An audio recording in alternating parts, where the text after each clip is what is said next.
Hey, everybody, and welcome to another edition of Force 5, where I have a wonderful guest on to discuss their 5 favorite Star Wars action figures, any size, any era. There are no real rules because theoretically I made the rules and I forgot to make rules. So it's very loose. We'll see what happens. But today, my amazing, wonderful guest is Victoria from Victoria's Cantina, an amazing YouTube channel that you should check out and see all of the content there. Thank you for being here today as the guest. Hey Ken, hey everybody. Thanks for Uh, having me on. you Glad to be have here. a wonderful channel. I have enjoyed immensely. You have a nice little sort of weekend cool down cantina chat show that's wonderful to watch and to sort of catch up on things. But your reviews are also fun and interesting, and you have a very deep collection. I am impressed by how deep your collection is. Thank you. Yes, yes. Yeah, I've been collecting all my life, really. Even when I was a kid, before I was a serious collector, I was still collecting and I amassed a collection over time that, it does run pretty deep. I've basically been collecting Star Wars nonstop since 1996. I don't think more than a couple of months have maybe passed at any point during that time where I didn't collect something Star Wars. And yeah, so I love Star Wars. I love collecting. There's other things I collect besides Star Wars. And yeah, the channel's been a blast. Started in 2013. And it was kind of a long, almost 10 years ago now. And it was a very different era of YouTube, very different than what it is now. And yeah, I enjoy interacting with other collectors. The community is awesome. Meeting people in person. Like as you mentioned, the Cantina social hour on Friday nights. And then we have Cantina Chatter podcast, the Vintage Collection podcast. So I stay busy. I stay busy doing all kinds of things in my free time. Yeah, and that's just the hobby side of things. That's not even Yeah. the real side of things. So let's talk about your collecting history. Let's go back as far back. What is the first toy line that really struck your interest that got you hooked on? Oh, I want to start amassing a lot of these. Yeah, I don't know that it was a conscious decision. Back in the late 80s, we had so many toys in our house because we had aunts and uncles and no other cousins. So it was myself, I was the oldest, and I had a sister and then a brother. And late 80s, we were into all kinds of things. The real Ghostbusters was probably one of the first big things that we were into. And then Batman 89 came out. That was one of the first films I saw in the theater. And so that was a big thing for me.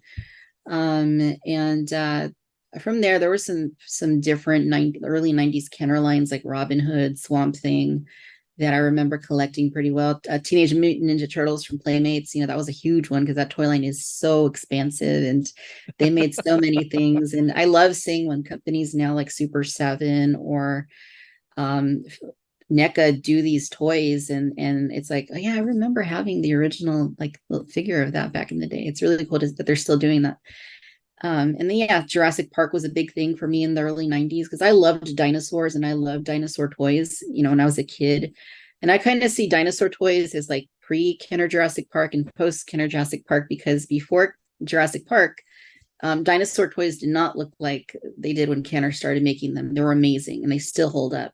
And I mean, prior to that, I mean, you'd be lucky if you got any articulation. They were basically just giant yeah, PVC figures. totally, totally. Yeah, and then Star Wars came along in '95 when the original trilogy came back on VHS, THX remastered, and all that. And that's when I mean I had seen like the originals before then, but then like that's when my mom purchased the VHS trilogy, and I kind of got to watch them all over again. I was a little bit older at that point, so I was able to kind of understand it a little bit more. And that just like sparked my love for like all things Star Wars. And since then, Kenner brought back the toys back then, the Power of the Force too, and Perfect yeah, timing. perfect timing. So yeah, been at it ever since. Do you remember what the first real Ghostbusters toy was that you got? Oh man, I don't. It probably would have been one of the four main Ghostbusters. I couldn't say which, and then there were so many variations of them. There were the fright features, and then other variants that they made of them, and yeah. So I don't know what exactly the first one was because I would have been maybe like three-ish when I started getting into those. But I definitely had the four main crew. I had a lot of the ghosts. I had the Ecto one. I had a bunch of the vehicles. They made a bunch of smaller vehicles and different vehicles as well. I never had the Stay Puft Marshmallow Man. That was one that always eluded me, and I always wanted it, but I never got it for whatever reason. Um, but I got it as an adult. I bought a few years back. I bought a vintage one in the box that was actually a little older than myself, and So you don't have a it, loose vintage one. You have one that's still packaged. correct. And then I did get a loose one when Hasbro brought the line back a few years ago. The So I got them eventually. Eventually, I did. I still have my Stay Puft from that Nice. era. Well, people talk about that the Playmates Ninja Turtles as being really big on variants of the main characters, but Kenner really set the stage with those real Ghostbusters toys of how Yeah. many different ways they could do those for. So Yeah. Great lines. props to real Ghostbusters on maximizing people's buying the same characters over and over again. I know. It was awesome. It was a great time to be a kid. But talking about that, so that with that introduction to Power of the Force 2 was really a great era to get into it because they didn't just go in a little when they brought the line back.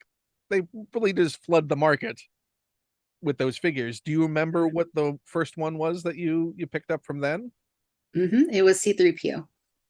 With nice shiny vac metal C3PO. Nice shiny back metal. And actually my grandmother got me that one. And she was responsible for many things that ended up in my collection as a kid. And she bought me that one. And that was kind of like the right there. That was like the jump start of the whole thing. She bought me that. And then I looked at the card back and I said, okay, now there's R2D2, there's Chewbacca, there's Luke, there's Leia, there's Han, there's Stormtrooper, there's Vader. I got to get all of these. So I just was on a mission, and I posted some photos on Instagram probably back in March, last time I went to visit my family in my home state where I was born. And they had some Polaroids of like my collection displays, and it looks like an adult collector. I was a kid, but it looks like an adult collector's room. Everything was in package, everything was organized. I was like, wow, I started off young. Is she in a warehouse? Is she stocking toys? I know that's what it looks like. It's pretty crazy. So I mean, it's I think that people underestimate the psychology of those card backs because you look at the modern lines, and a lot of the modern lines have done away with the idea of showing you what the rest of the line or the rest of a wave is on the Mhm. packaging. But there was something just hypnotic about turning that over and going, "Oh, these are the ones I don't have, but I know are out there now." Yeah. That is just Yeah. sort of missing from toys today. Yeah, that was a big part of it, right? I would save the cards and I would circle the ones that I was missing, and then I would think to myself, okay, how am I going to get this next one? Am I going to, birthday's coming up? Okay, that's one possibility. Maybe I could do some extra chores and then obtain this one, and I just kept track of what I didn't have that way, and um, yeah, it's a serious game, and even for kids, I think maybe not so much today, but back then, the internet wasn't really like a huge thing. I mean, we certainly didn't have it in my house at the time, and No, it wasn't a common um thing you'd run to go like, "Oh, I want to see what figures are out there." right. So I mean, a lot of us collected toys because that kept us busy. And there were no online retailers No. of any note at that point, so you were chasing down brick and mortar Hmm. to go find these things. Do you remember what the chase figure was, the one that gave you the most trouble tracking down? Yeah, during that Power of the Force 2 era, Monkey Leia, as they call her, was very hard to get. Stormtrooper was kind of challenging. And then I remember KB Toys one day. I don't know what happened. They got flooded with both of those figures, tons and tons and tons of them. And it was never hard for me to find again after that. Yeah, and the joy of walking into a store and seeing something on a shelf or in an aisle back when Star Wars could fill an aisle and it'd just be the Star Wars aisle. Yeah. Which seems like that era sort of ended mid 2000s. Like it was well before the death of a lot of brick and mortar. It seems like the Mhm. shelf space got smaller and smaller Yeah, it around did. that time. Yeah, definitely mid 2000s, I would say. I think the last big era, like for Star Wars especially, was the Legacy collection, back 2008, 2009, when the Clone Wars was just coming out and, was a big thing. The toy line was huge at that time, all the way through like 2010. And then they started scaling things back little by little, and it's gotten scaled back more and more over time. Was there any point where it got overwhelming where you're like, oh, there's just too much stuff out there, I can't keep up with all of this? Yeah. I was never 100% in for like vehicles and like multi-packs and things like that. I always wanted to have the main, all the figures, the basic figures, and I always wanted to. There were some like battle packs or deluxe sets that had figures that you could only get that way, so I had to get those. But when it was like a repaint, or it was like, just like a variation, maybe it's a unique droid to that to a pack or something, sometimes I would make concessions and be like, okay, not going to buy that. I'm going to focus on the single releases. Over time, I've gone back and gone a lot of that stuff that I missed out on. But yeah, like vehicles take up a lot of space. So, it's like, do I need every repaint of the old Kenner Millennium Falcon that they kept bringing back, in the modern era? Probably not. Do I need, every X-Wing that's come out, for different characters, Red Leader, Luke, Wedge? Probably not. So, I did have to kind of pick and choose when it came to a lot of vehicles, which again, I've gone back and gotten a lot of those since then. Right. But I still don't have them all. So, But then they're like, oh, you're going to avoid all these classic Millennium Falcons? What if we released one that was 10 times as big? I know. So you're not saving any space. We'll still get you one way or another. Yep. Mm-hmm. What was the vehicle then that was an absolute must have? Like, can you remember what the first vehicle was you did get? It would have been the Millennium Falcon, the Power of the Force 2 one. And that was a big deal. That was like one of those big Christmas morning gifts, it's got to be a really special occasion to get one like that. And that was a lot of fun. It wasn't a perfect vehicle even in 1995, 96. It was still, based off that vintage mold. So it did have its limitations. Like, it was really hard to fit Han and Chewie in the cockpit. Like, they were like overlapping with each other. Like, their arms were on top of each other. Yeah, the Power Force 2 were not vehicle friendly skulls. No. Yeah. Yeah. But it was fun. It was still fun. So, I mean, there was that. And I think when the Republic gunship came out in 2002, like, that is another vehicle that I just like fell in love with. Like, next to the Millennium Falcon, for me, it's the Republic gunship. Like, it's just such a great toy. They brought it back many times with repaints, and they've changed some of the features. But any version that you get, I still have a lot of like. It's crazy that's been 20 years that I've had that one too. But like, that's just such a great vehicle.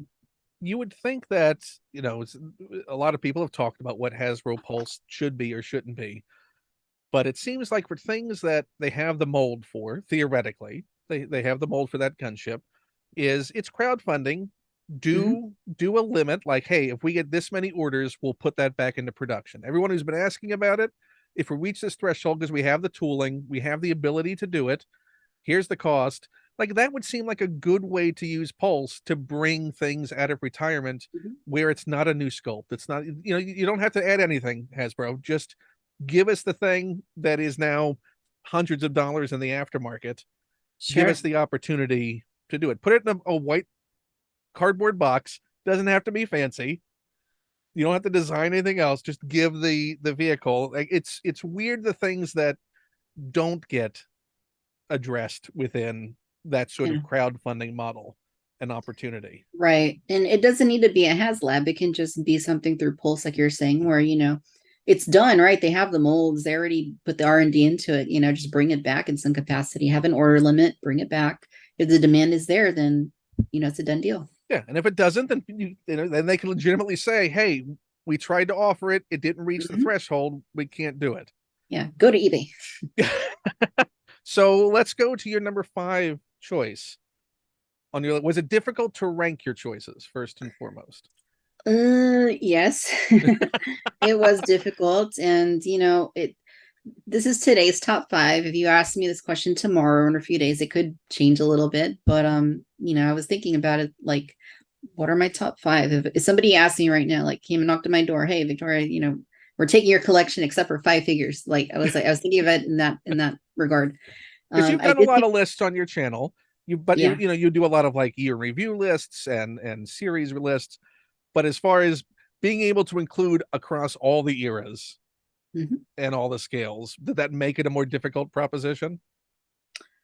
Kind of, sort of, because there are different scales that I collect, and like you look at some of them, there's so many great things within that scale, and it's kind of like, okay, well, do I go two in that scale? Do I diversify it a little bit and get something else? And that's kind of what I did. I try to pick and choose a little bit from each scale. So let's go with your number 5. Big All right. reveal.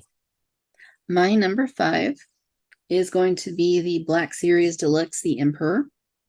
Oh, And the reason that I chose this one is because so the Emperor is one of my top 5 characters, and I really like the figure. I mean, it's one of those that if they made it today from scratch, it would be better. But this is the one they brought back, Amazon exclusive, with the that came with the chair, came with the lightning, and it came with multiple heads, and I just think it's and they quite fixed great. everyone's big complaint, right? On that one of the original Black Series release was that weird plastic where they had the rubber underclothes as opposed to that's cloth now, right?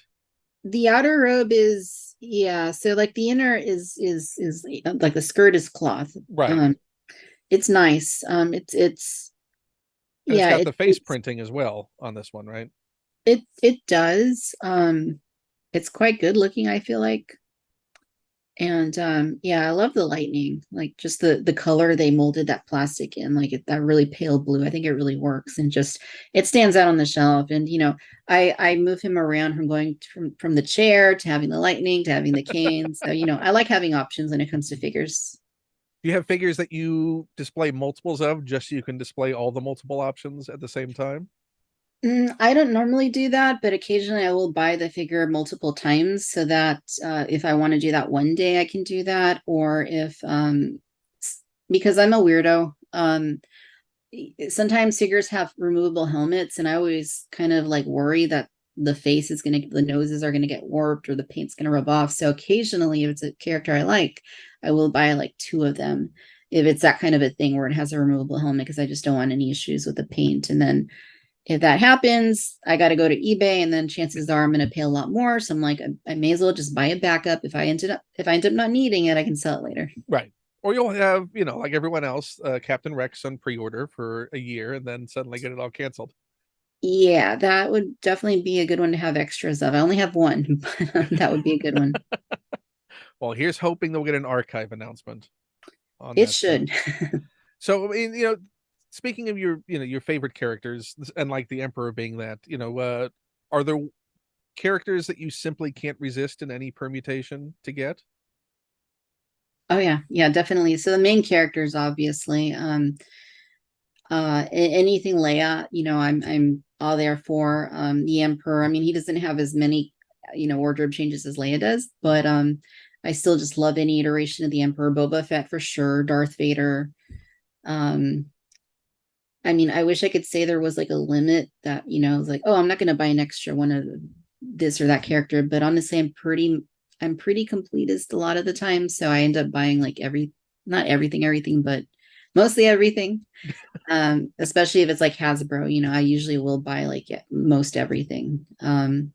So unless it's, within the Black Series and within the Vintage Collection, I guess, I mean, not so much anything like with Mission Fleet, or not so much with like Archive. The Archive figures come back now and again, and they have slight tweaks. I'll pass on a lot of those. Like the Black Chrysanthemum comic version that came out, I passed on that because I didn't like the way it looked. So I mean, I do pass on certain things with Black Series, but for the most part, if it's a brand new sculpt, I will buy the figure. Yeah, I mean it's also as a longtime collector. I don't know if you're the same way, but for me, there are many things that I passed on at a certain point, and then later decided I suddenly wanted that thing, but was well past the point of that being an affordable thing, but I still wanted it.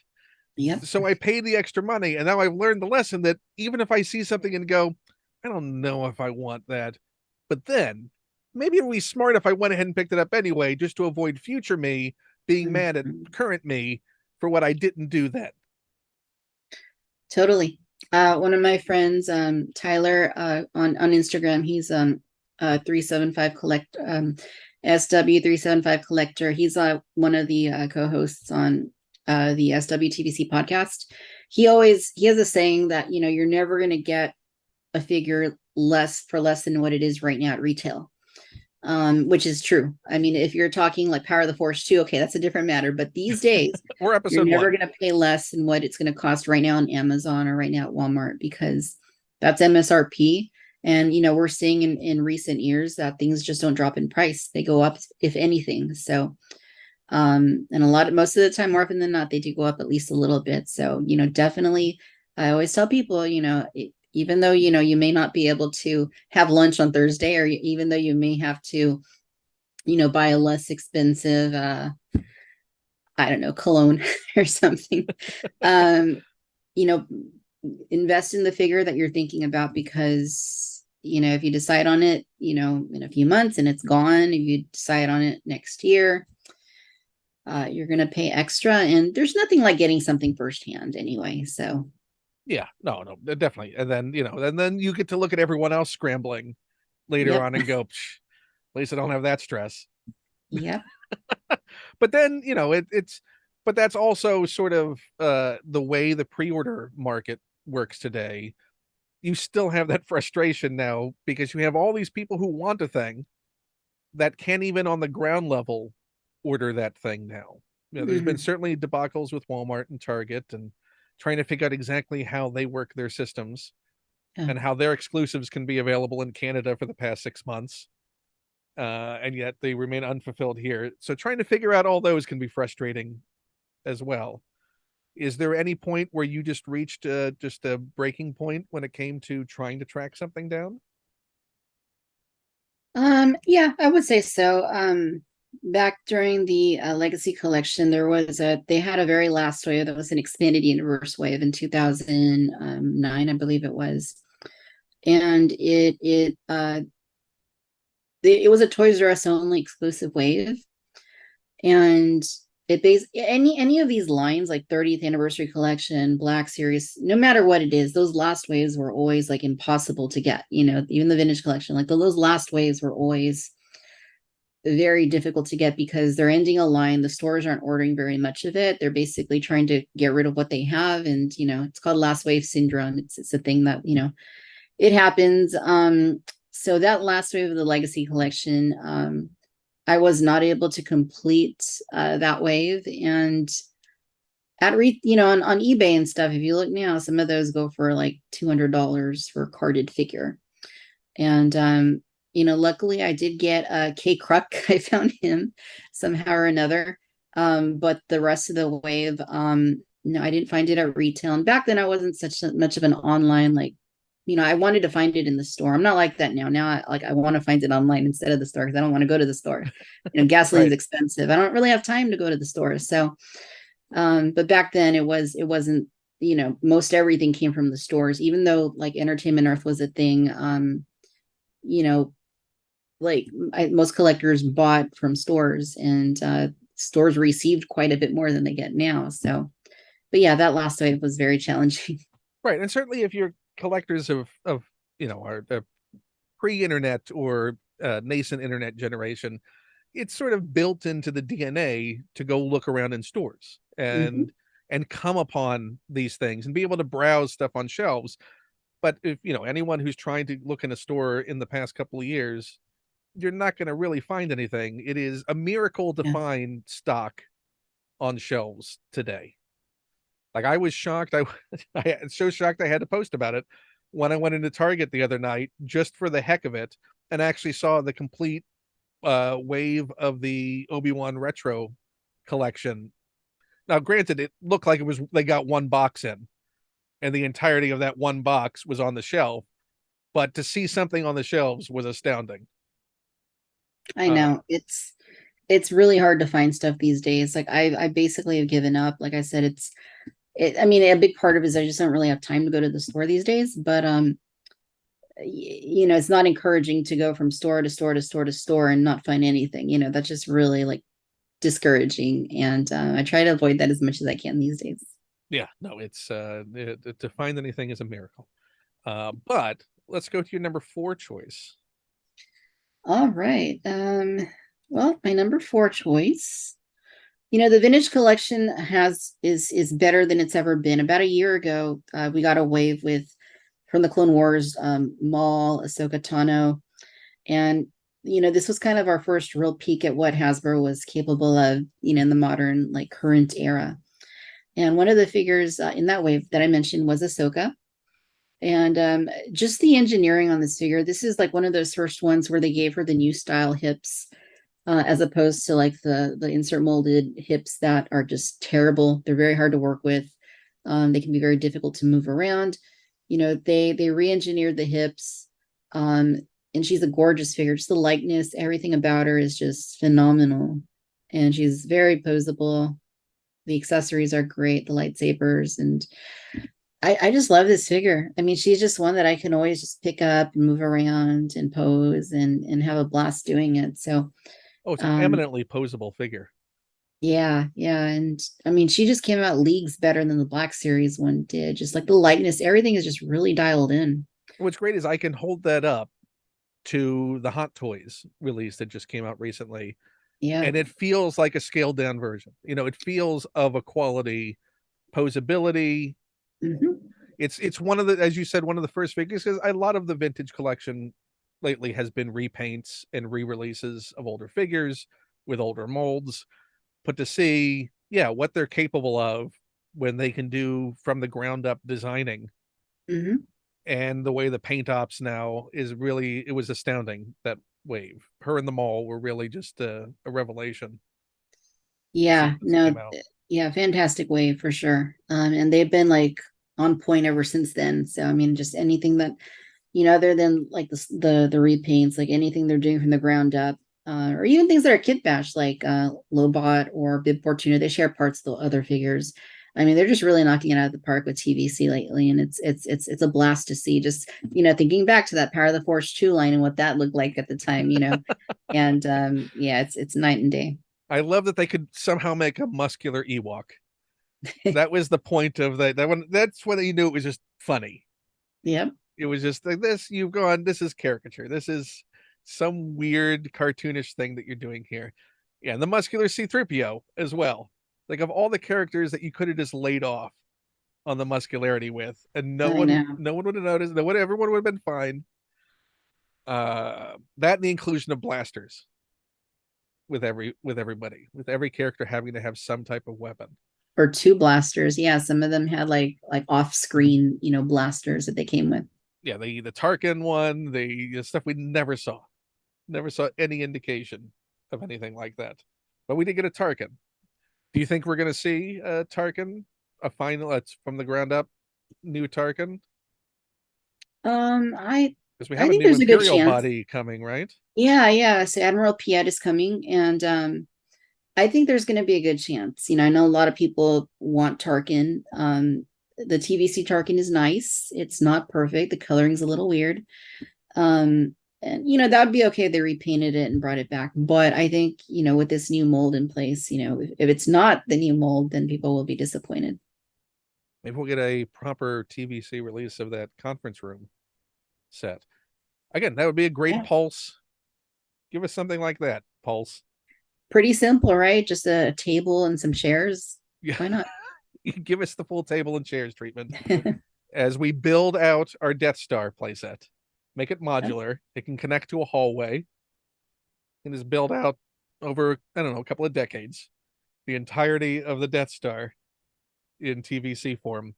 Yeah. Uh, so that when you saw that Ahsoka coming down the pike, did you have high hopes for it before you had it in hand? Oh yeah. We knew it was going to be a brand new sculpt, and we also knew how bad by today's standards the last Ahsoka was that they did. So I had high hopes. I loved season 7 of the Clone Wars, and just knowing that we were getting that. I think when they announced this one, we already had the Black Series one, or it was just about to come out, and that one was nice, but it was also a little disappointing. The coloring's a little weird. The posability is a little funky sometimes. And It's there's a still a like nice figure. reuse on that one from the Rebels version, right? Right. Yeah, there is some reuse on it. It's still a nice figure, but I think everybody wanted them to see a perfected version of that in TVC, and I think they managed that. The I'm curious to see what the revised Clone Trooper sculpt is going to look like. Do you think we'll see that at PulseCon? That'd be a good time to unveil that. Possibly. I don't. Yeah, so we haven't even seen like digital mock-ups of it yet, so I'm not sure if it'll be ready quite yet. But I'd The love to see suspicion it. it's going to be in an Andor wave, though, isn't it?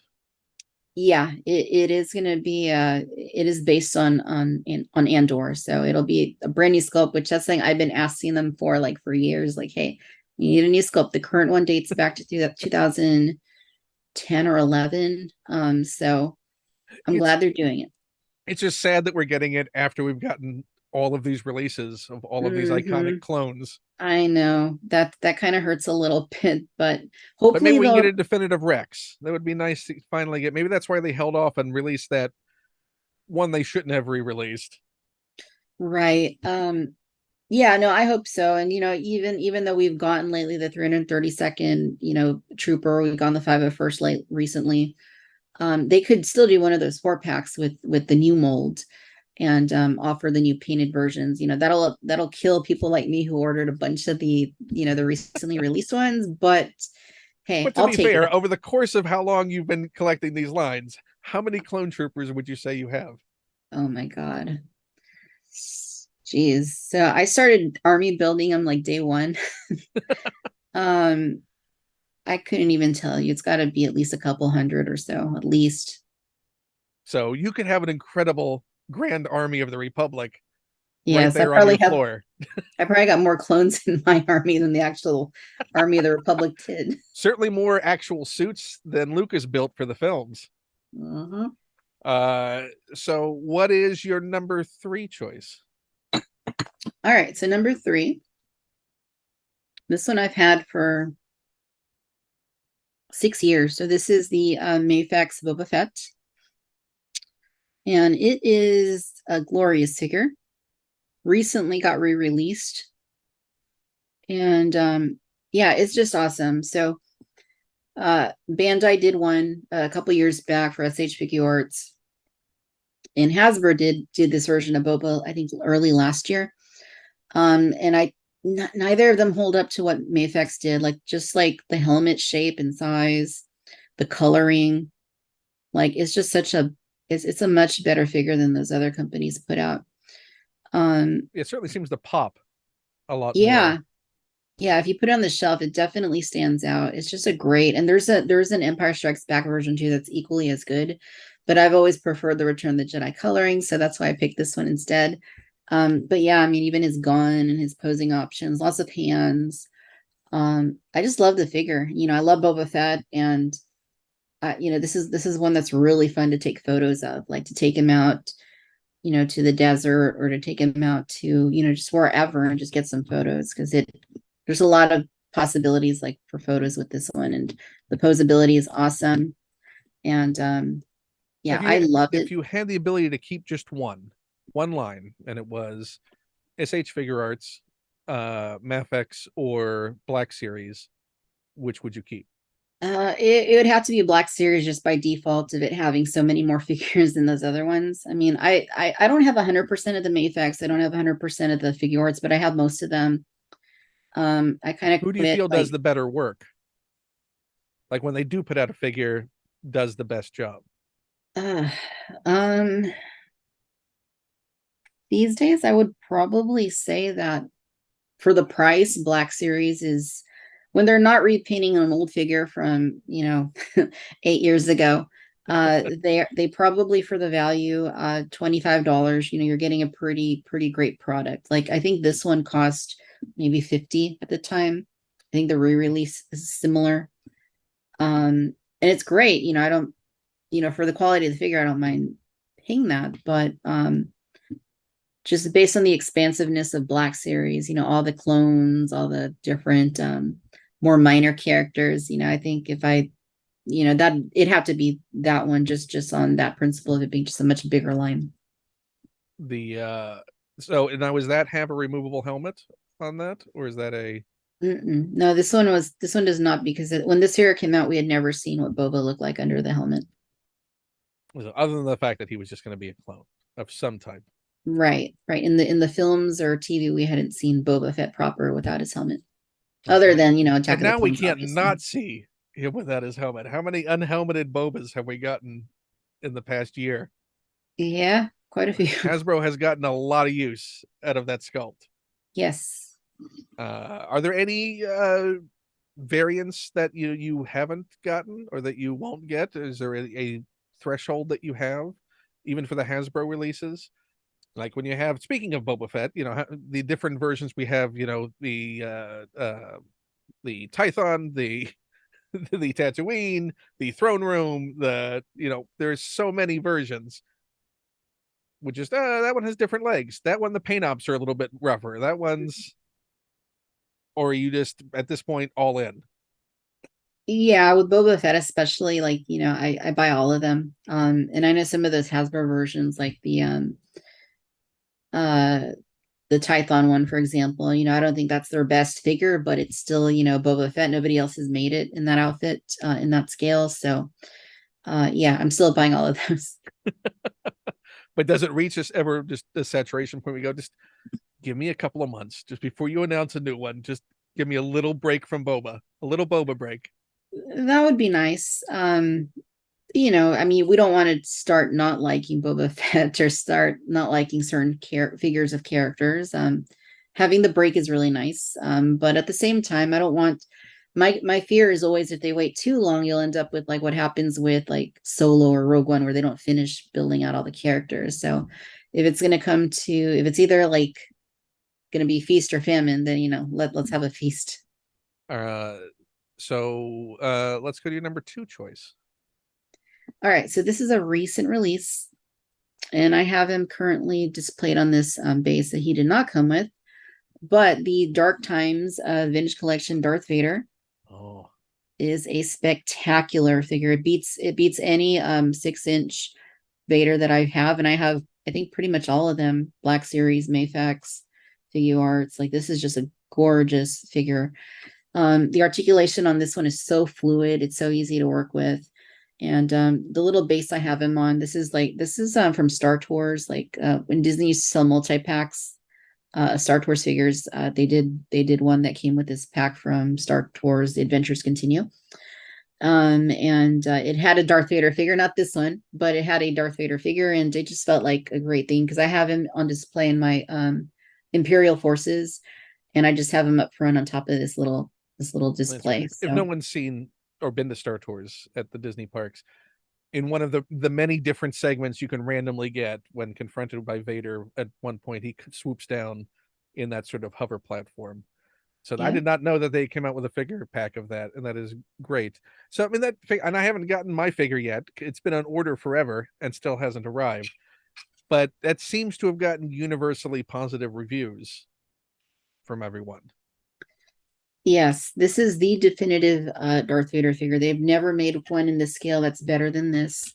What In was my the thing it opinion, fixed that was the biggest bugaboo for you in past figures that you're like, you gotta fix this, Hasbro? Please just make this better. for me, it's always been the helmet.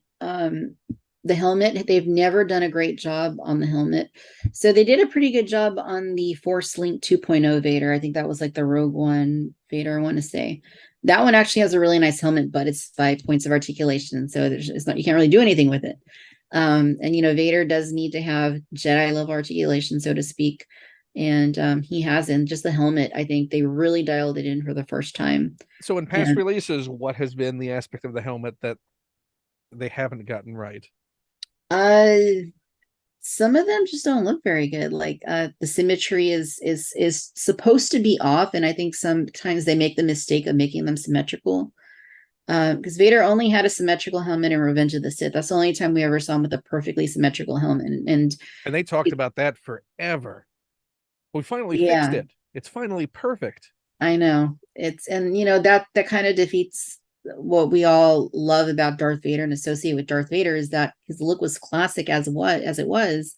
It didn't need to be improved or anything. And for a long time, Hasbro have just gone on by making a symmetrical figure, either way, even before Revenge of the Sith.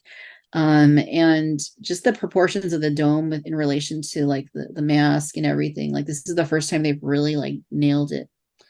And it looks great. It looks great. And I think there's also the problem too with a lot of Vaders have like just glossy like on their helmets, and all the detail gets lost because they're just like solid black gloss. This one they did put a little bit of more like a gunmetal, so it's a little more screen accurate to what you see in like Obi-Wan Kenobi or Rogue One or A New Hope. So there's a little bit more there to give it a little more dimension, to give it a little bit more of an aesthetic pop. And yeah, it's great. I love this figure. I love this figure, and I have more of them on pre-order because I need more. I need more. How would you compare it to the Hyperreal one that they came out with, which seems to be a Actually, line that did not take off? yeah, I actually have that right here handy. It's this one actually has a pretty nice helmet, but it is very strictly the Empire Strikes Back focused. So it's not bad.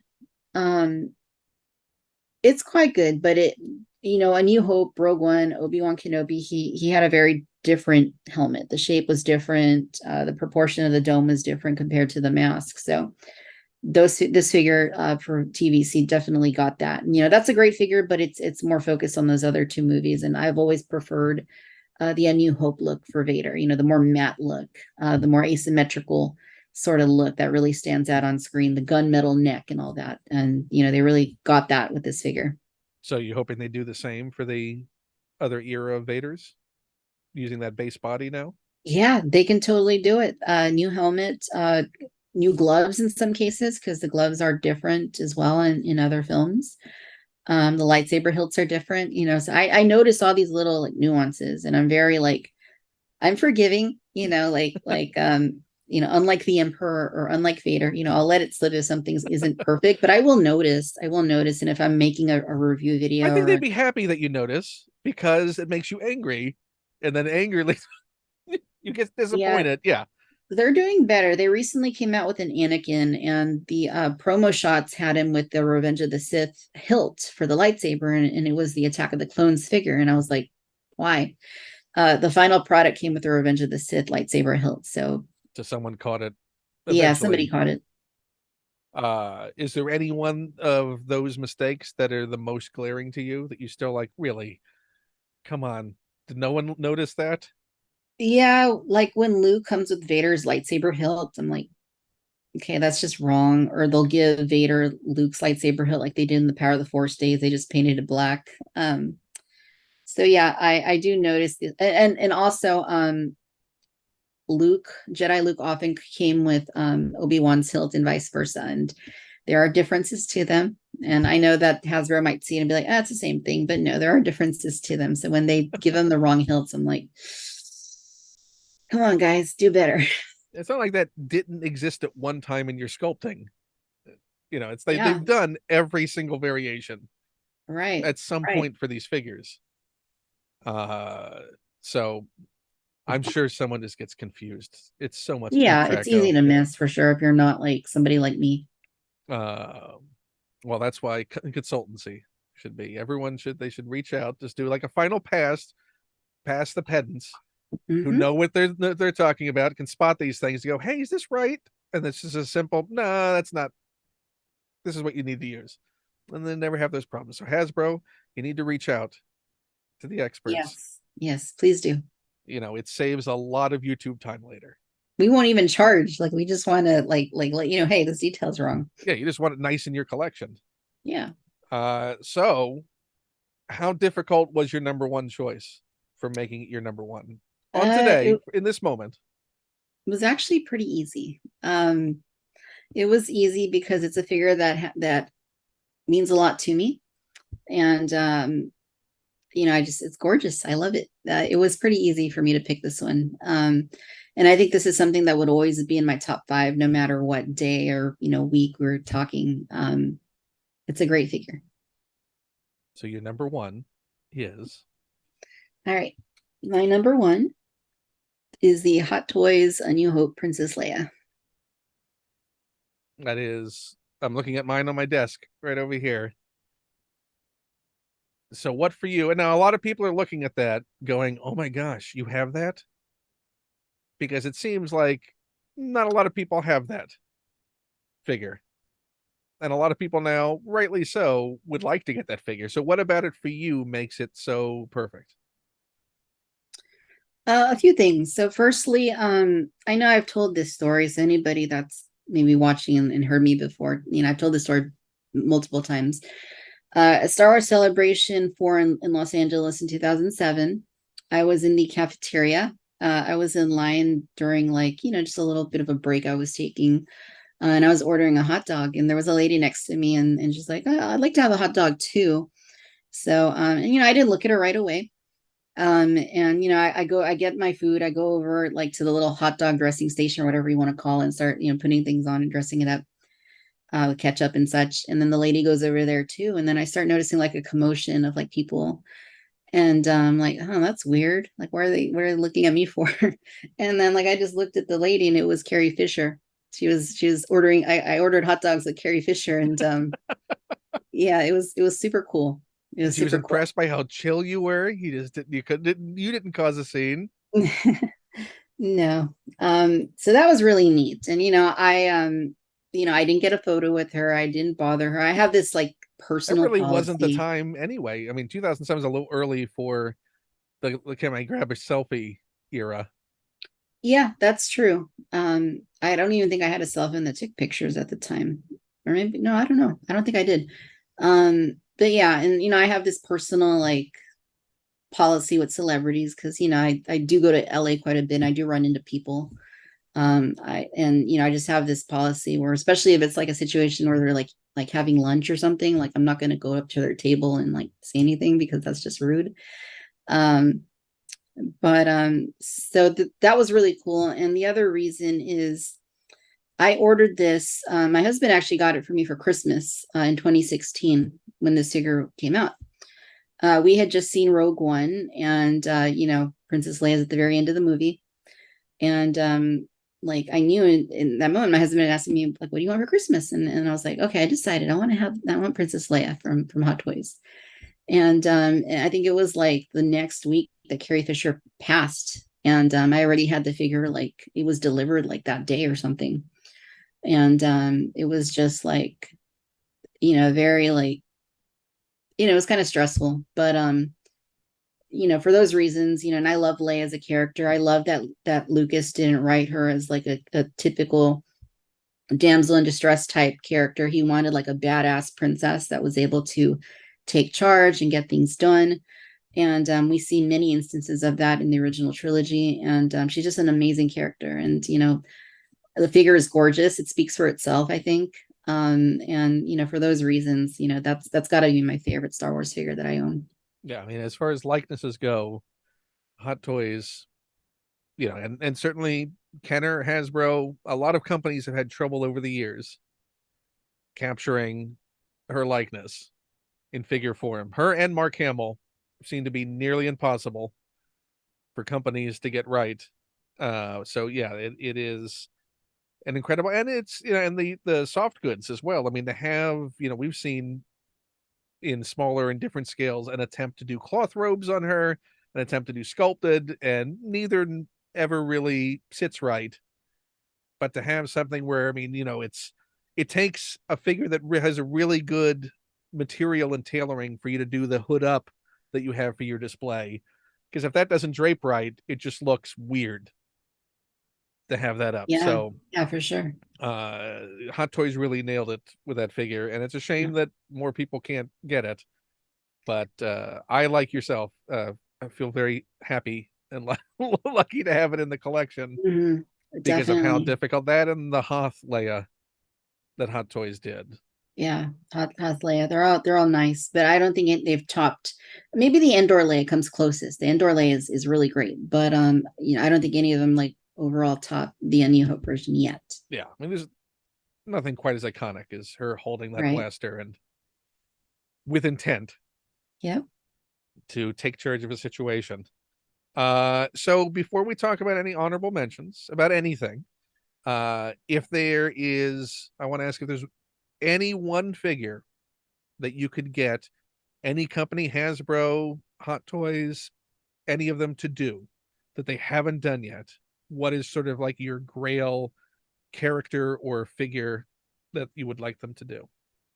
Yeah, this is an easy one for me. I've been bringing it to Hasbro's attention for years, like at Celebration or Comic Con and whatnot. And the solo line didn't get a whole lot of figures. In TVC especially, it barely got anything. It just got a few, just a couple of figures. They got Han, they got Lando, they got some troopers, and that was basically it. And I feel like with any Star Wars film, any TV show, you need to have at least like the core group of characters for it to be a proper, like, you know, um, to have proper representation in the line. And Black Series definitely got more, but they still, and neither did TVC, get Kira in her Kessel outfit with the cape. And so I've pestered them a lot about that figure, like, hey, when is this coming? And I know that they were definitely working on it at one point in time, but then beyond 2018, beyond 2019, after The Mandalorian, after, these other series that have come out since then, the attention has been diverted away from Solo and onto other things. So hopefully we still get those at some point. And I would want that figure from Hot Toys as well. I mean, considering that her resurgence as a character in the comic books for the past year, I mean, she's been the central driving character in the comic book arcs for over a year now. Yeah, totally. So it seemed like now's the time for Kira. When was the last time that Hasbro did a fan favorite voting process or a fan request I voting think it process? was like 2 years ago, and even then it was for a repack. It wasn't for an all new figure. I think the last one it was for an all new figure was in Black Series, and I want to say I don't know if this was the last one, but the last one I can think of anyway was like when they did like the Darth Revan wave. I think it was Revan, and it was A New Hope Leia when she first came out with that terrible head sculpt that they then replaced. I think it was late 2016. Um, I forget who else was in that wave. Obi-Wan Kenobi, I believe. I think Sabine was in that wave. Um, but I think that was the last one that I can think of for Black Series that was fan vote. TVC, they haven't done one since the line came back, other than that repaint Right. fan vote. So maybe that's a thing to press them on. Is like, hey, wouldn't it be nice, even if you don't produce them, can we have a fan vote and see Yeah. sort of where things stand? Totally. And I know, a lot of fans do fan votes. A lot of fans, like, I mentioned SWTVC earlier. Every March they do their March Madness thing, and they let people submit lists of like 25 figures, and they break them down week by week, and people vote. And then, they have a pretty good like fan compiling of what people want. And a lot of different websites get involved with this and, promote it, and they get thousands of votes.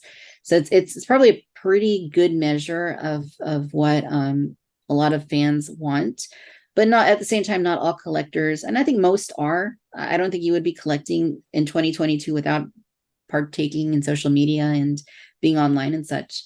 But I think it's a pretty decent representation of what the community wants. And I know that Hasbro does follow those. And anytime that like websites, mention create lists, they do look at all that. So I think being vocal is really important, and continuing to put it out there, with a petition or whatnot, all those things that take off and get views and get seen, definitely grab their attention. So, even if there's nothing official, I would say, if somebody's passionate about wanting something to happen, then, definitely get out there and support it, because that's the only way you can really get their attentions to make noise around a certain item or certain character. So speaking of that, in a nutshell, how would you describe the Tonica Sisters campaign? Um, so that all started because in 2017, Angela Staines, who had never given an interview about Star Wars after 40 years at that point, and was pretty much unfindable. I was able to track her down. I don't know how I did it, but I did. I managed to track her down, and we had a conversation on Cantina Chatter about, why isn't there were rumors why they didn't have figures of them, but Tell there was people, for nothing. people who don't know who the Tonica Sisters are and why they're important, their absence is important when we talk about Star Wars figures. Can you explain to people why there should be? Yeah. So the Tonica sisters are the two most prominent characters characters in the Cantina that have not been made.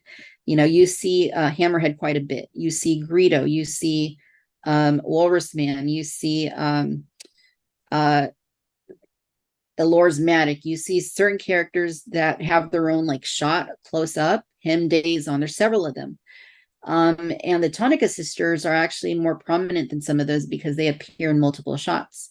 And it's two sisters that, if you go by the EU, they were actually impersonating the Tonica sisters. But yeah, I know that's the EU.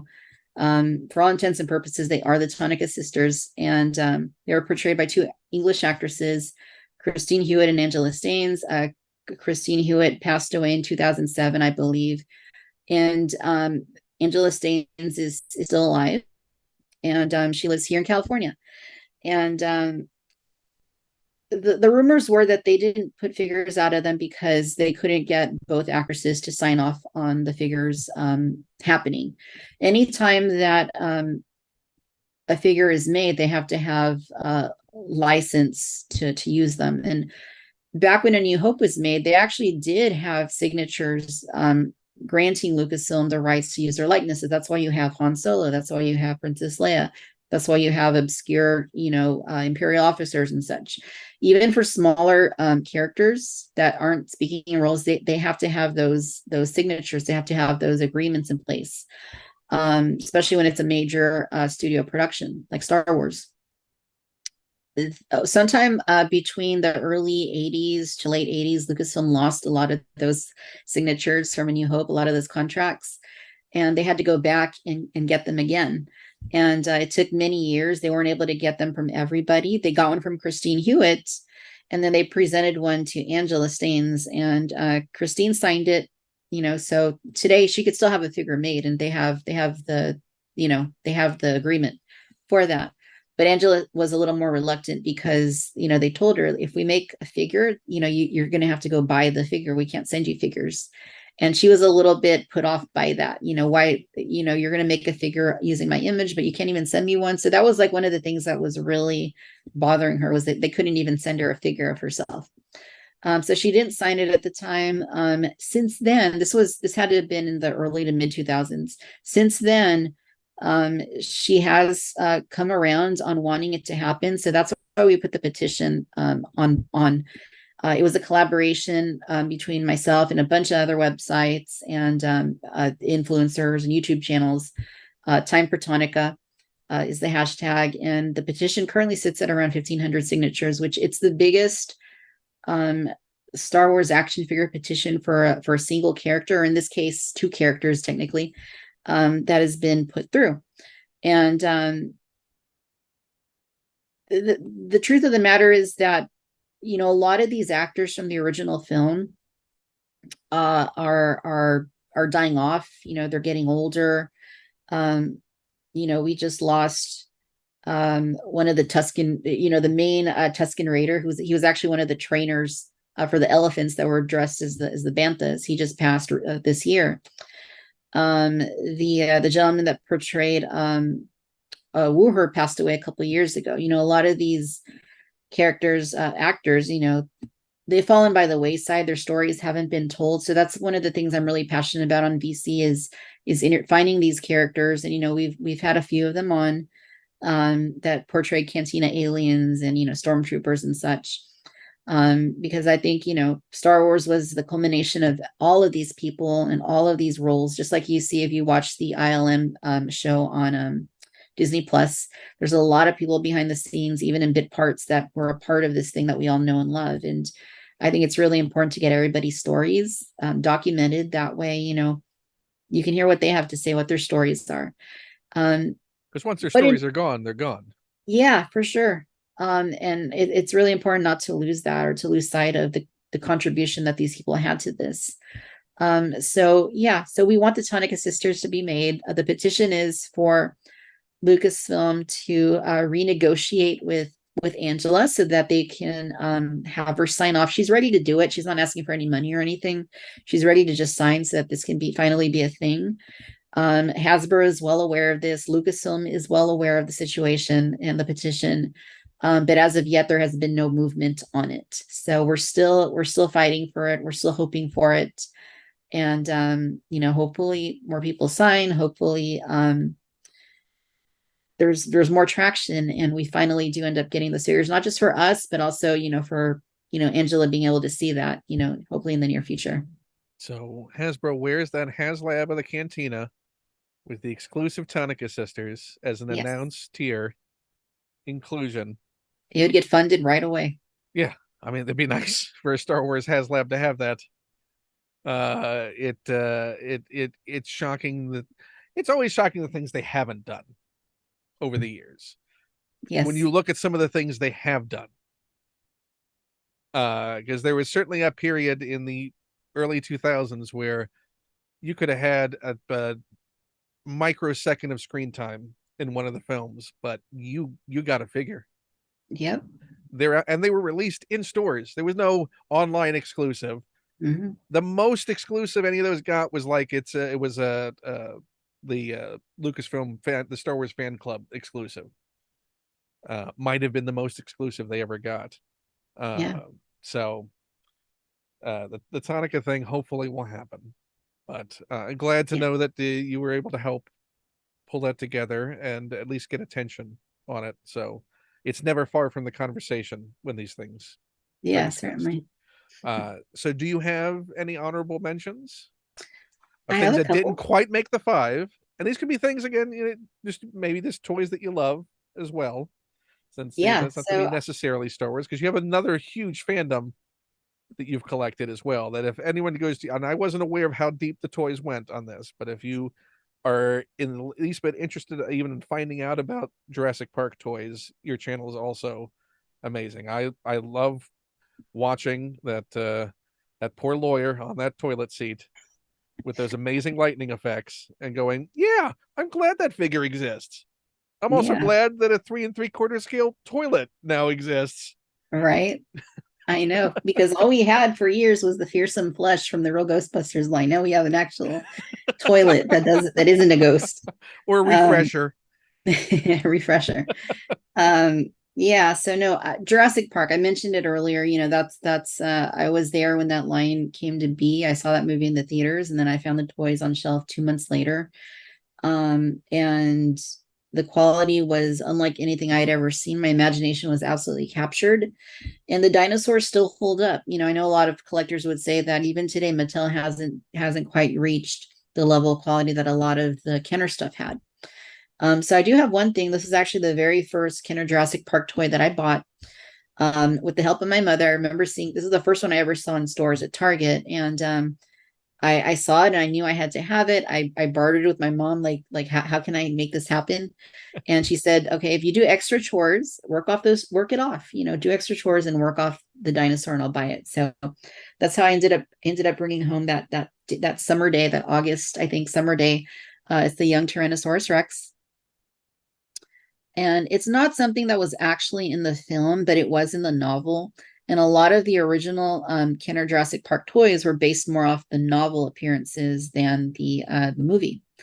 And this young T-Rex is really nice. I have the really big red Rex from that same era, and I love it too. That's one of those that my grandmother gave me for Christmas. But like, this was the first one, and also I think it's just the proportions, like the curvature of the tail, and this is all like soft. This is real feel skin. It's got dino damage right here.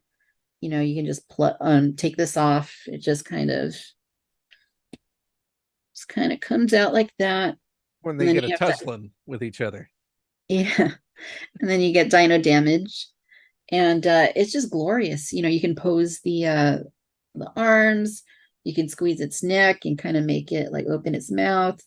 Oh, I mean, they that's just don't make things like this anymore. And the fact that these hold up, and I still have my originals from back then, and they look great. Like the rubber has never deteriorated. I have a bunch of figures that were solid hard plastic that did deteriorate over time. But like, these hold up for whatever reason. I don't know what kind of plasticized rubber processing they used to come up with the material, but like, it has not broken down. And I've never seen any that have just like gone bad on their own, without being left like to the elements or something. right. But I mean, like, that's 30 years later for that, for yeah, it to still be in that and that vibrant. Like, it doesn't look like yeah, it's faded at all. no, it's awesome. Do All you the remember what nails the are. first human character was that you got in the line? The first human character that I got, so back in 93, I actually didn't have any of the humans. I only had the dinosaurs. And that wasn't very much a conscious decision on my part. It was mostly that, the dinosaurs are really where my excitement was at the time. So it wasn't actually until as I was an adult that I started going back and eBaying some of those older figures. I think the first one I got was Dr. Malcolm, I want to say. Was probably the first one. Intentionally, like if I'm going to get just one first, it's going to be Malcolm. Malcolm's got to be my first, or it just happened. Yeah, yeah, I think so. Has there been an Ultimate Malcolm figure released? Well, in the 3 3/4 inch scale, I would say the current one is the Hammond collection Malcolm is the best one.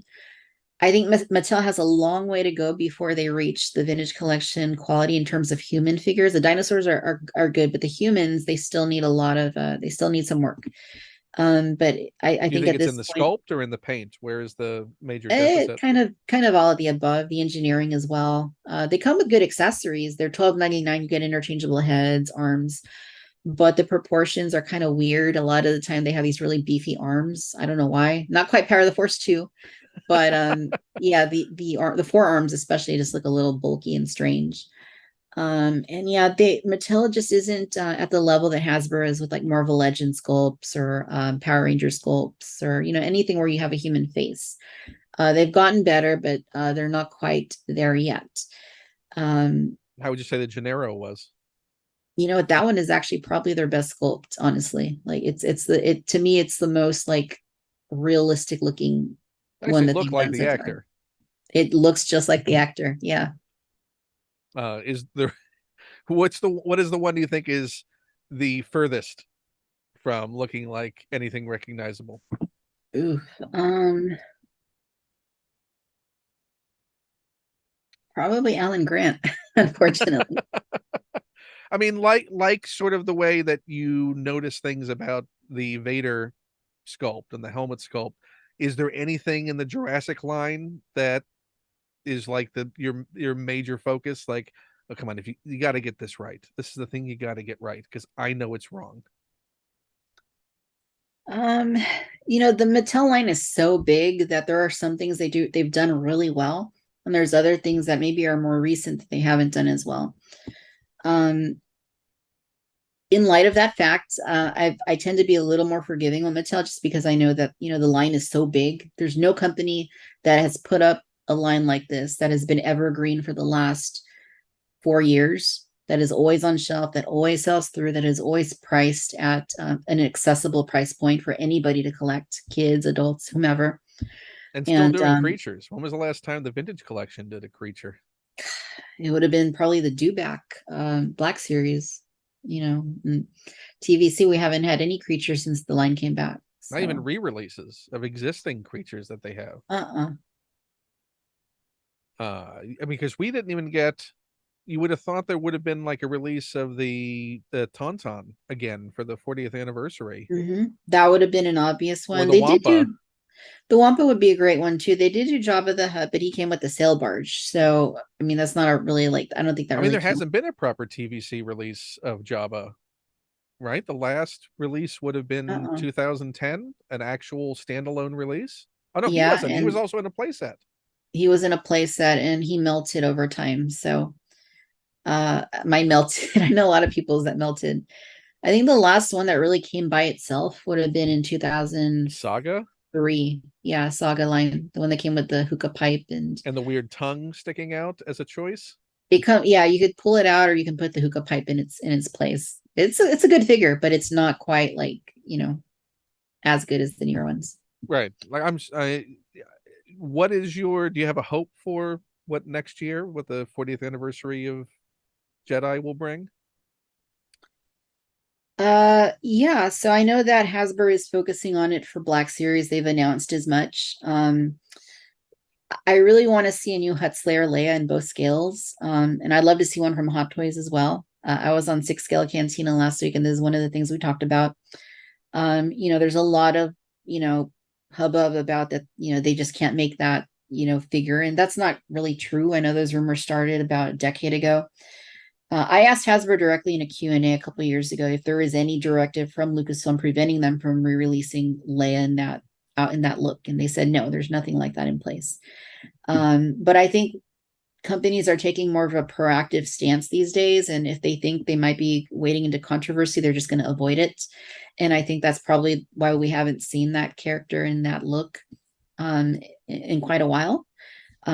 Me personally, I would love to see her come back. I know we need an update in Black Series. The one that came out last time isn't that great. It's time for a new version in TVC. And again, I'd love to see Hot Toys do one as well. I mean, that would be like a day one pre-order for me.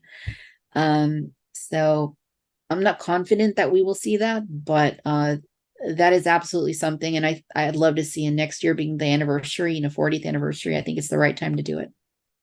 Yeah, I mean, maybe it could be one of those things, and here's the hope is that maybe it was just held back because everyone kept saying, "Let's hold it back for the 40th." Yeah, Let's that'd not be nice. let's not put it out now. The 40th is right around. If there's one thing we can hold out for, let's hold out and do that as one of the ones because people want it. We know people want it. We've seen the Yeah. aftermarket now that maybe that'll be a surprise. I mean, I would assume that we've got to have some more 40th anniversary teases and announcements at a PulseCon coming up Yes. because they're running out of opportunities out of what New York Comic Con is going to be their last chance to say anything big for the year. So to go Yeah, out on a yeah, splash. yeah, definitely. So I hope, And then they because the use, retailers certainly, I'm assuming, know what's coming down the pike for first quarter of next right? year by now, because those orders would have to be in. I would hope that we're going to get some kind of launch of the line by the end of the year. Sort of like, here's the 40th anniversary Yeah, tease wave. that'd be great. That'd be Uh, great if they did that. but we need another Jabba to not have Jabba Mhm. properly in either scale because the Black Series was what 2016, It's 15. no, it was 2014, I believe. And it was one of those that just kind of sat around and went to clearance and nobody wanted it, like One of the Slayer Land. worst package figures ever in the Black Series. Yeah, the packaging was not inspirational at all. But It looked like the yeah, figure that was on rebate. it, It it looked looked like it weird. looked like a bargain. Like, we're not going It to give you did, any yeah. packaging. This is just. It looked very odd. Yeah. Even though that was the case at the time, it has like really like gone up in price. If you try and go eBay one now, it's not going to be cheap. So I think even just repacking that in the updated packaging they're doing would be nice, for a lot of people that missed it, or make it even better, and I would buy it again. But also for TVC, I think it's the right time for a new Jabba the Hutt to come out, and if they do, it needs to be the one from the barge and not like the Saga one, not the melty one from 2010, which is that one's fun too. That was sculpted by Dave Silva, who's been on Cantina Chatter podcast. He does all the dinosaur stuff these days with the Yeah, the Creative B sculpt looked Studio. great. Yeah, I don't have it, but this every picture I've seen, the sculpt looked great. It's yeah, just a shame that it is melty. So that's just a right. materials choice. Yeah, yeah, they could definitely do that again with new materials and avoid that as well. But it would seem, that I thought it was curious when they listed the Book of Boba Fett Jabba's throne room for that Pulse exclusive. Like, if you're not going to do a throne room that's so easily adjustable and not eventually do a Jabba that sits on that throne as well because it's Yeah. swappable. Yeah, I think it'll happen. I think there's a good chance for a Jabba next year. But my big is Max Rebo band, considering the last time we actually got a new sculpt was Power of the Force 2, right?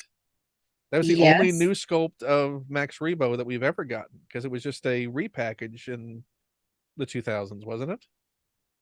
Yeah, they made the band in the Power of the Force 2 days as two packs, and then they brought them back as multi-packs, Walmart exclusives in the 30th anniversary collection line. And a lot of those were even based off the vintage molds, like Droopy McCool, I think, was one of them.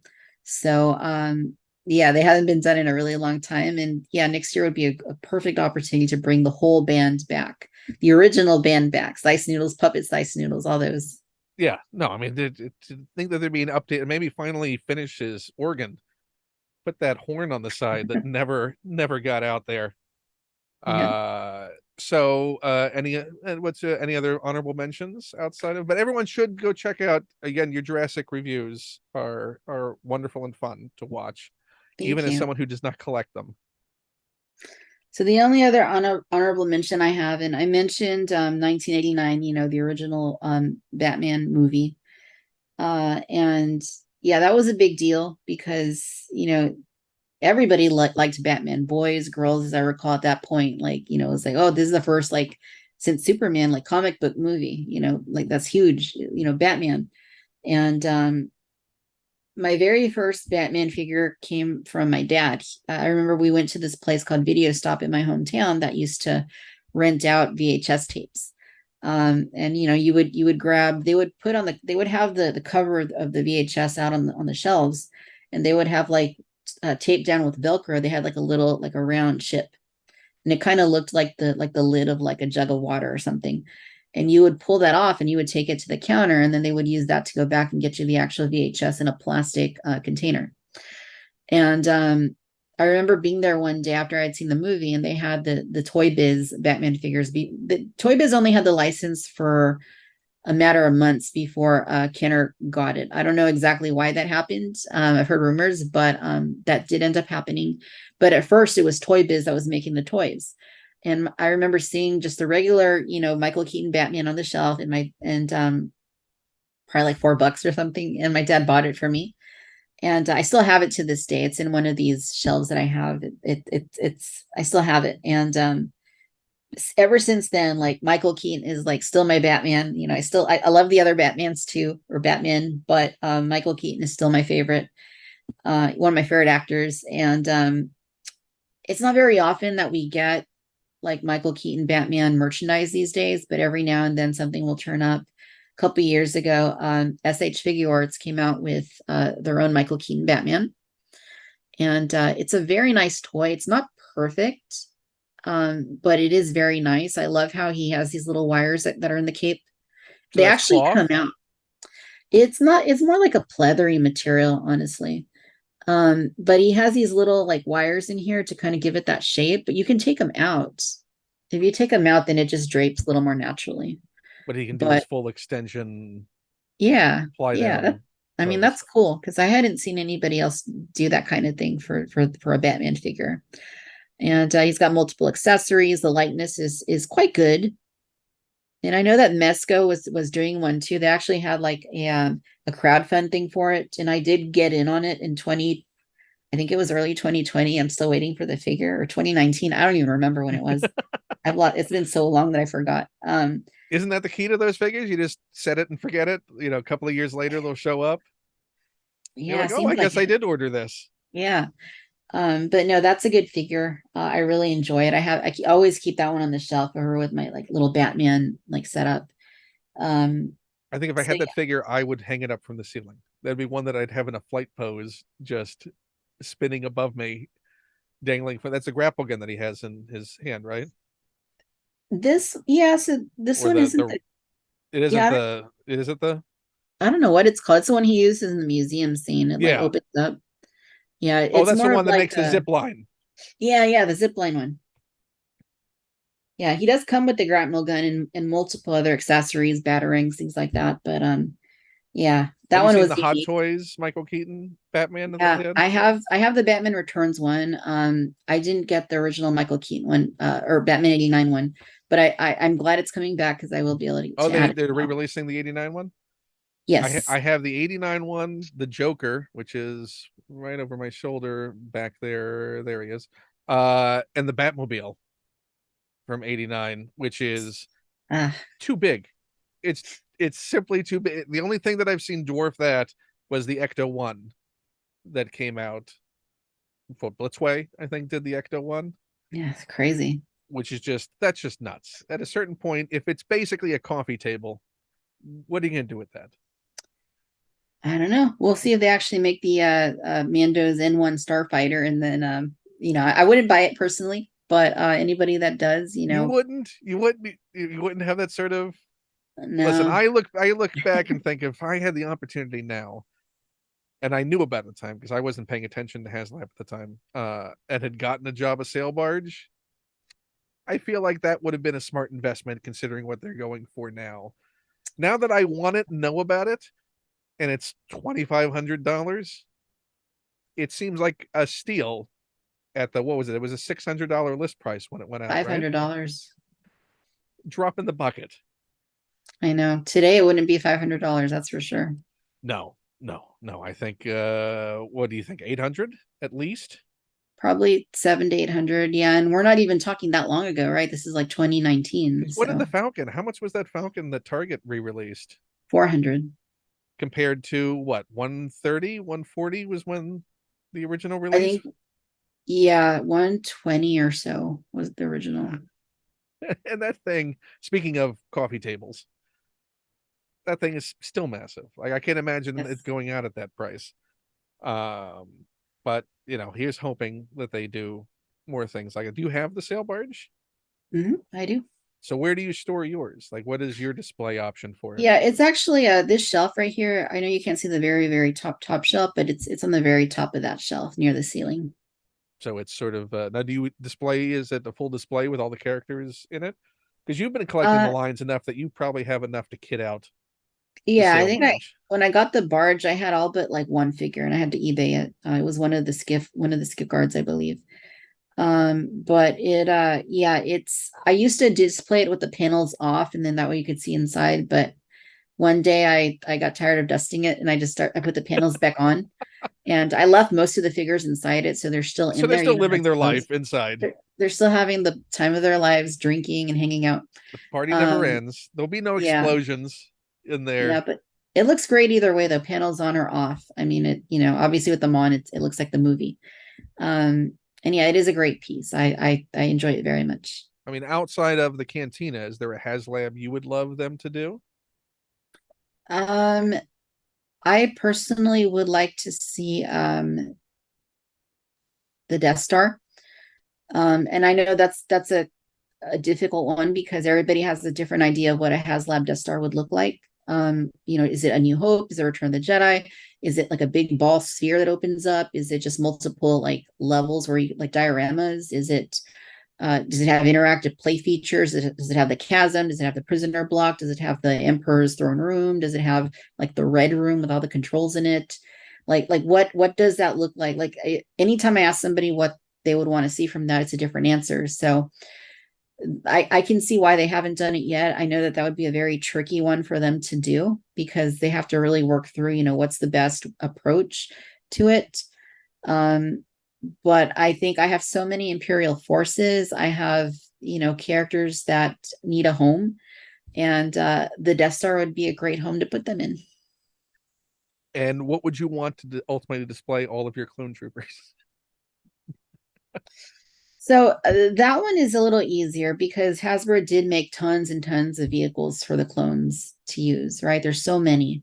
There's the Swamp Speeder, there is the AV7 positionable gun, there is the Turbo Tank, there is the ATTE, there is the Republic Fighter Tank. There's other things. There's so many things.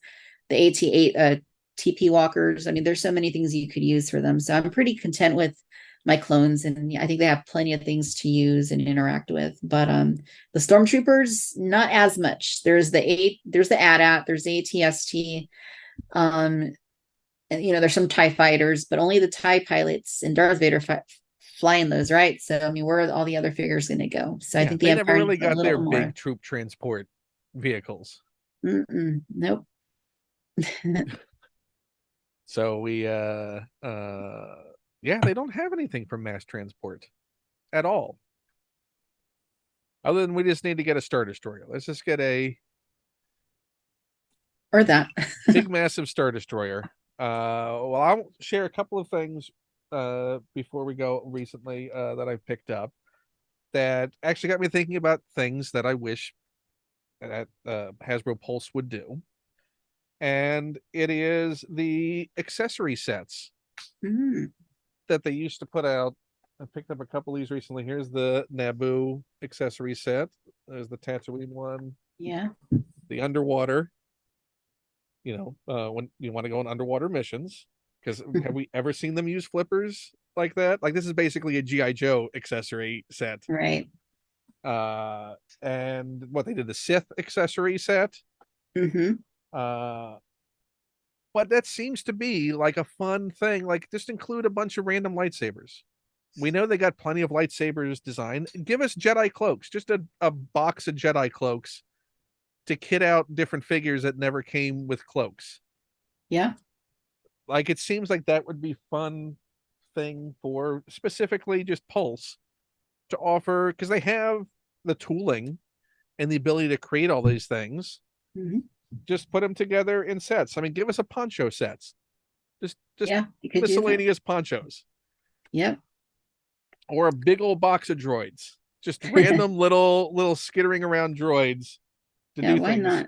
Because the last time we which collection had just the weapon sets that came? Those were so I think those started with Saga Legends in the Legacy collection, and then those carried on into the Black and Blue, the Shadows of the Dark Side packaging. I mean, this I think would be fun. I would buy miscellaneous accessory sets. Is there anything for when you're looking at figures like, oh, if I just had this, this would make a really great figure. If I just had this accessory, is there anything that sticks out in your mind as Yeah, far as these days Hasbro isn't really with the vintage collection anyway. They're not doing removable blades on the lightsabers, so you don't have unlit lightsaber hilts like the Ahsoka I mentioned earlier and showed, great figure, but that's the one thing she doesn't have is just regular lightsaber hilts without blades. And that is one thing I would like. Even I think the Darth Vader actually did come with one, but um, I think any Jedi or Sith figure needs to have both an unlit lightsaber and a lit lightsaber. That's like kind of like very necessary, especially if you see them in the film or show or whatever with it not ignited, which I think is 100% of the case, 100% of the time. So yeah, that does bug me a bit. So yeah, I was happy to see the Obi-Wan, the Wandering Jedi TVC had an mhm. unlit because he really didn't light it up that often while he was in that look. So Right, it would make sense for him to be having it hidden away as an option. Uh, totally. I did also want to point out, I mentioned this, I think maybe in the first episode. This is one of my picks, and I did finally pick up the full Nice. set of the Lucas family, which I would recommend to anyone because this is not a thing I imagine them doing anything like Oh, this no, again. that won't happen again. Uh, focusing on the Lucas family and their cameos. I don't think we'll ever see an updated Baron Papanoida Nope. figure. And these are also, for the time in particular, really great sculpts. Like I was surprised at how nice some of these sculpts are for these figures. The Yeah, articulation isn't there. Uh, you know, Particularly for poor Shay Ikwe sure. there on the end, who is basically just a PVC figure. But I'm happy to have gotten a box set, which I think this was a mail away, wasn't it? Wasn't this a fan club? No, that was I think it was Entertainment Earth exclusive, I want to say. And then last Yeah, thing, it's a great set though. the jumbo figure. I don't know what I love the jumbo figures, but they're completely impractical. But they finally did as a convention exclusive, Yep. essentially the General Veers figure. Yeah, it's cool. Really cool. Uh, but what it got me thinking was we're actually, I think, now closer in the jumbo figure collection to having the complete run of original Kenner figures than we are Mhm. in TVC, I know, crazy. which, come on, if we can release 2 pounds of plastic Yeah. to a very niche market for these, how can we not get that figure line finished? Are you Needs to happy happen. about the bubble decision? Yes, yes. That was something that I was very passionate about. And, a lot of collectors of TVC were as well. The vintage collection is the vintage collection because it's the vintage collection. If you change that, it's not the vintage collection anymore. So, it was really important that they kept the bubble. And, every time opportunity I got, I reiterated it to them. And thankfully they did make the decision to keep the bubble. And yeah, that was great news. It was, and the rationale was fine because yeah, people buy it for the aesthetics of Hmm. it, and it really is a line. I mean, kids aren't buying this line. No. This, what I think, and that is the official, even internal Hasbro assessment, is that it's Yep. Star Wars is an adult line with 100%. yeah, some kid stuff on the side that's clearly tailored for them, but TVC and Black Series aren't being heavily collected by children Right. at this point. So first and foremost, thank you for coming on the show. But is there anything that you'd like to tell people beyond the fact that they should definitely check out and subscribe to your channel because it is again full of wonderful content? No, thank you, Ken. I really appreciate that. And no, it's been fun. Thanks for coming on. Hopefully we can get you on a social hour one of these weekends. Would love to. And yeah, no, thank you. And yeah, so Victoria's Cantina is the YouTube channel. Turned 9 this year. You can find me on Instagram at Victoria's Cantina, on Twitter at Vic's Cantina. I'm on Facebook as well, but I don't really use it too much. And the Cantina Chatter podcast, anywhere you get podcasts, the Vintage Collection podcast, anywhere you get podcasts. And if you're a Disneyland fan, I also have a Disneyland history podcast called Discoveryland. I'm currently Oh, we working should on. we should talk Disney then. Yeah, I'm currently working on season 4. And the first episode of season 4 actually goes live tomorrow morning. So it's been off since 2020. That's when I did season 3. So I've been working on season 4 and I'm really excited about it. And it's another one of those little passion projects that I have to work really hard to find time for. But it's a lot of fun. And so yeah, those are the places you can find me. If you attend conventions or anything like that, especially if they're in California, chances are I'll be around somewhere. So, say hello. Always happy to talk to anybody that wants to talk toys and talk Star Wars. But yeah, it's been a lot of fun. And I thank you very much for having me on. Well, I don't know how you found all of the hours in the day to do all these things, but I'm glad that you find all the hours in the day to do all these things. And we are definitely going to have to talk about Disney parks and Disney history because Awesome. there's a lot to talk about. So I really haven't figured out a way to end these things other than I guess people say like and subscribe. I don't know. If do what you like. I hope you liked the show. I hope you enjoyed it. Follow me, patreon.com/Ken Plume if you want to support the show, at Ken Plume on social medias, Insta Ken Plume on Instagram, at Ken Plume on TikTok. You'll find me doing a lot of fun little videos with toys, maybe getting Jabba the Hutt to talk with a southern accent, things like that, just to blow off some steam. But thank you for watching. And because I haven't quite figured out a way yet to say goodbye, I'll just say bye. Bye bye. Bye. Thank you.